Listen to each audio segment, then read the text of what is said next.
బేలుమండల కేంద్రంలోని మహాత్మా జ్యోతిబా ఫులే పాఠశాలలో జాతీయ సైన్స్ దినోత్సవాన్ని ఘనంగా నిర్వహించారు. ఇక పలు తరగతులకు చెందిన విద్యార్థులు సైన్స్ డే సందర్భంగా నమూనాలను ప్రదర్శించారు. ఇక ఈ కార్యక్రమంలో పలు పార్టీలకు చెందిన నాయకులు హాజరయ్యారు. ఇందులో live processing, solar system, global warming, IR censor security alarm, ఇక క్షేత్ర గణిత, జీర్ణక్రియ డయాలసిస్, ఆధునిక వ్యవసాయ మిషన్ మొదలగు మోడల్స్ ఎగ్జిబిషన్లను నిర్వహించారు. 9వ తరగతి విద్యార్థి శివరాజు మాట్లాడుతూ ప్రతి సంవత్సరం ఫిబ్రవరి 28న దేశంలో జాతీయ సైన్స్ డేను వేడుకలను జరుపుకుంటామని అన్నారు. విద్యార్థుల్లోని సృజనాత్మకతను వెలికి తీసేందుకు సైన్స్ వైర్ ఎంతగానో దోహదపడుతుందని పేర్కొన్నారు. విద్యార్థులకు సైన్స్ పట్ల ఆసక్తిని పెంచడానికి తమ ఉపాధ్యాయులు ఎంతో కృషి చేస్తున్నారని పేర్కొన్నారు.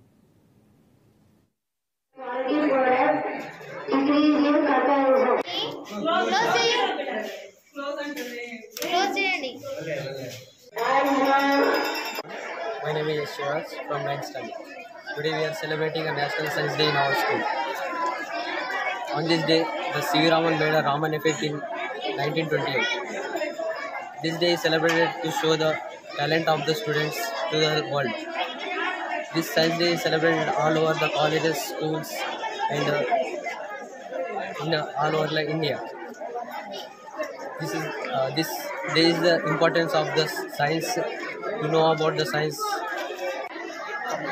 ఈరోజు మన సైన్స్ దినోత్సవాన్ని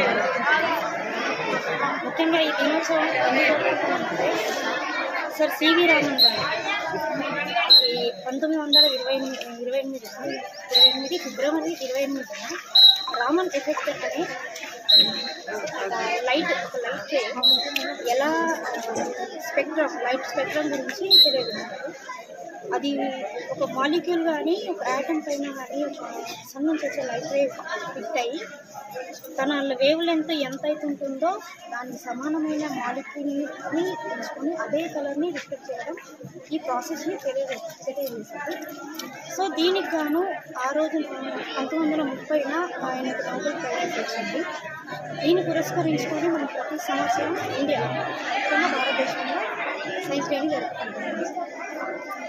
సో సైన్స్ అంటే సబ్జెక్ట్ కాదు. సైన్స్ అంటే నేర్చుకోవడం, తెలుసుకోవడం అంటే ప్రశ్నించడం ద్వారా ఏదైనా మనం తెలుసుకుంటాం. పిల్లల్లో ప్రశ్నించే శక్తి రావాలి.